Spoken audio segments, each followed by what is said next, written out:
En parlant du PEA-PME, on soulève finalement deux grandes contradictions qu'il faut régler dans les années qui viennent. La première, c'est l'incapacité de penser la politique industrielle et de services en d'autres termes que ceux des grands programmes, des infrastructures, donc des grandes entreprises. La deuxième contradiction, elle vient d'être évoquée, c'est le décalage entre une épargne abondante, ce qui est une richesse de notre pays, et son emploi qui se fait le plus souvent en dehors des actifs industriels et de services. Maintenant, la construction du PEA, PME, qui est donc notre objet aujourd'hui, donc, qui consiste finalement à essayer d'orienter l'épargne des ménages vers les entreprises. Deux conditions préalables qui doivent être posées et qu'il faut absolument résoudre dans le cadre du débat public. La première, c'est que, comme c'est une épargne à risque, il faut que l'épargne, la grande épargne, celle dont j'ai parlé, donne l'exemple. Donc, la première condition qui me paraît nécessaire, c'est que les esprits, les volontés changent et que les grands détenteurs d'épargne consentent un effort supplémentaire en direction des entreprises. Cela pour donner la confiance dans un produit qui reste un produit à risque. Je reviendrai sur le caractère populaire ou pas du PEA. Le deuxième sujet, la deuxième condition qui est à trouver, c'est l'efficience des marchés de financement des entreprises. Or, nous sommes en difficulté sur presque tous les marchés de financement des entreprises. Les banques ont des difficultés pour maintenir leur encours de crédit à un niveau élevé, voire le développer compte tenu des ratios et des accords de Bâle III.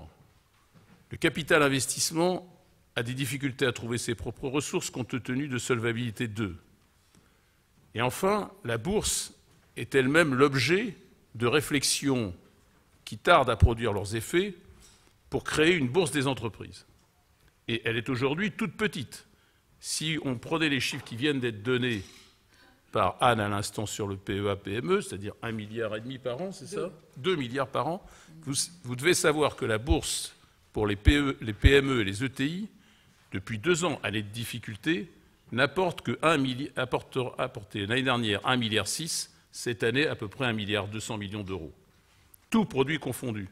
C'est donc que si on avait un PEA-PME qui fonctionnait, on créerait une inflation extraordinaire, en l'état de la bourse.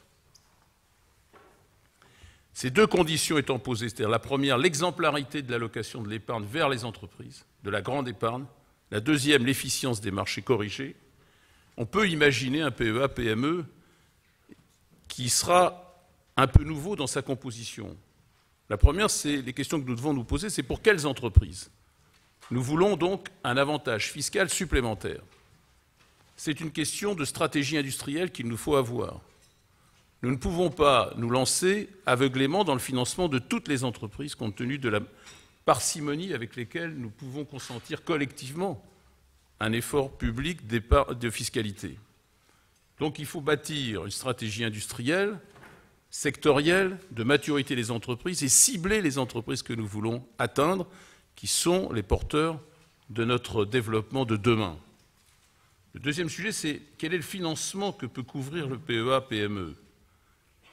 Nous avons naturellement à édifier, grâce au PEA-PME, une économie financée par les capitaux. C'est un changement important dans les états d'esprit, compte tenu du rôle du crédit dans le financement des entreprises, notamment des PME et des ETI. Le troisième sujet, c'est quels sont les marchés de financement qui vont drainer cette nouvelle liquidité.